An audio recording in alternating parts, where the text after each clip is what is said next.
and welcome back to Get Educated. We are finally wrapping up our 5th and a half video of a misrepresented truth. 5 women who defined history. If you are just now joining us, you're late. In our last video, we ended after learning about the early life of Harriet Tubman and her time as a conductor in the Underground Railroad. But, as we are about to find out, that was only the beginning.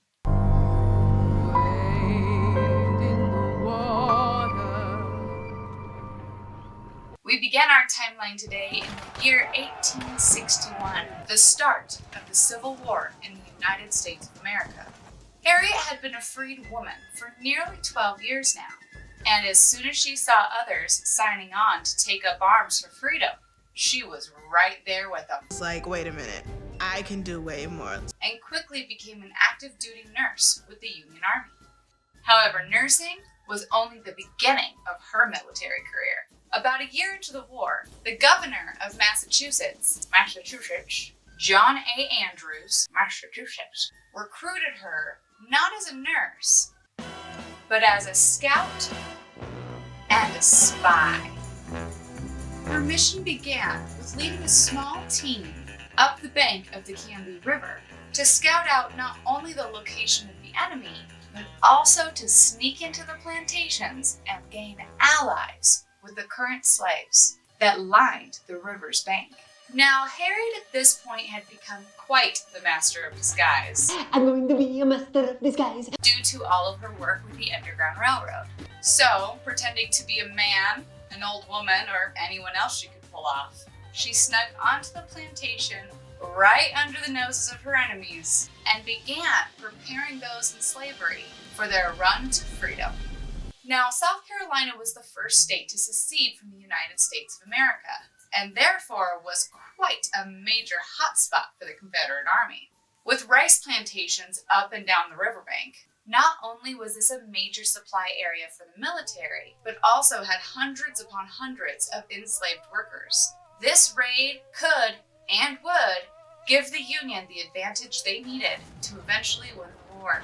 So, on the night of June 2nd, 1863, when everything was in place and the scouting was done, 150 freed black soldiers began their 25-mile journey on U-boats, and leading the charge was our very own Harriet Tubman. One by one, plantation by plantation, they began lighting everything ablaze. Bridges, fields, storehouses, everything. As the South Carolina sky was lit with the fires of the burning plantations and supplies, running for their freedom came hundreds upon hundreds of newly liberated and now former slaves. However, seeing 150 soldiers was kind of a terrifying experience, and they all seemed very hesitant to board the boats. So, in her beautiful Harriet fashion, wade in the water. She let them know they were safe. God is gonna trouble these through water. In the Life of Harriet Tubman by Sarah H. Bradford, Harriet recalls stories from that day. One story told of a woman who brought along with her 2 pigs. They named the pigs Beauregard and Jeffrey Davis. Burn! That's an old school burn right there. Burn!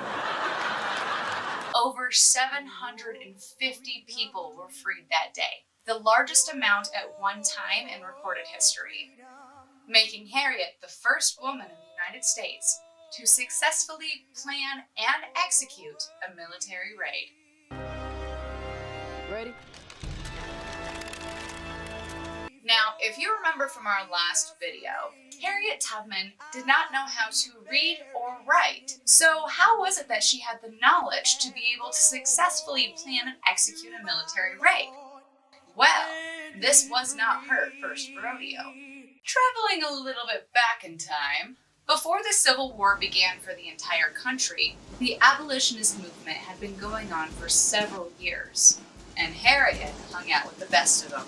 We need the storm. Aim low. The whirlwind. Make every fire count. And the earthquake. Some names you may even recognize. God damn it! Frederick Douglass, another former slave from the state of Maryland, met Harriet in Canada in the year 1851. They worked together on several occasions during their fight to end slavery in the States. However, while Frederick stood in the public eye and gained the crowds and the attention, Harriet moved undercover at night and in secret to help secure freedom for all. In a letter that Frederick wrote Harriet in 1868, he writes, "The difference between us is very marked. Most that I have done and suffered in the service of our cause has been in the public, and I have received much encouragement at every step of the way. You, on the other hand, have labored in a private way. I have brought in the day, and you in the night. I have had the applause of the crowd and the satisfaction that comes with being approved by a multitude, while what you have done has been witnessed by few trembling, scared, and footsore bondsmen and women, and whose heartfelt God bless you has been your only reward." Another abolitionist who she was close with was John Brown. Do you have a fire in your heart for justice? Lunatic. Harriet met the kooky yet amazing Captain Brown while in Canada in 1858, 3 years before the Battle of Fort Sumter, which started the Civil War. Tubman recognized John Brown not from his multitude of wanted posters, but rather from a reoccurring dream she had, which warned of his death, along with the death of 2 of his sons, which ended up coming into fruition in 1859 at the Battle of Harper's Ferry. It's said that John Brown admired Harriet so much, he bragged to others that she worked harder and was more dedicated than any man he had ever met. And when he addressed her, he did so as General Tubman. Even before Abraham Lincoln's call to arms, arms, and the start of the Civil War, arms, she was already in the battle to fight for freedom. I reasoned that there was one or two things I had a right to: liberty or death. If I couldn't have one, I'd have the other.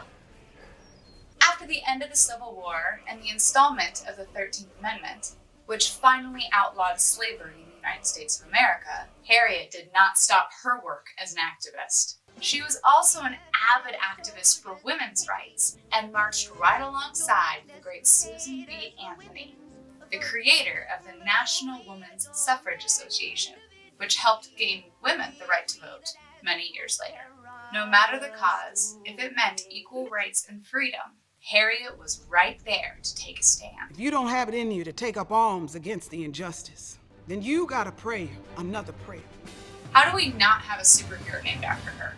The United States government plans to honor the legacy of Harriet Tubman by soon placing her on the $20 bill. This will make her the second woman and the first Black American to have their face on U.S. currency. Now, before all you haters just freak out on me, you will still see Andrew Jackson on the millions of $20 bills that have been printed over the years. He now just gets to share that light with this incredible hero. Harriet Tubman died on March 10th, 1913. She spent her final days at the Harriet Tubman House, which she helped establish in her younger years. She is buried with military honors at Auburn's Fort Hill Cemetery.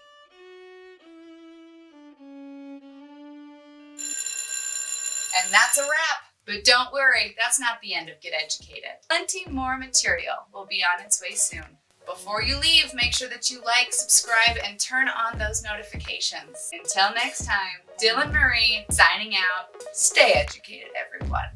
God has shown me the future, and my people are free. My people are free!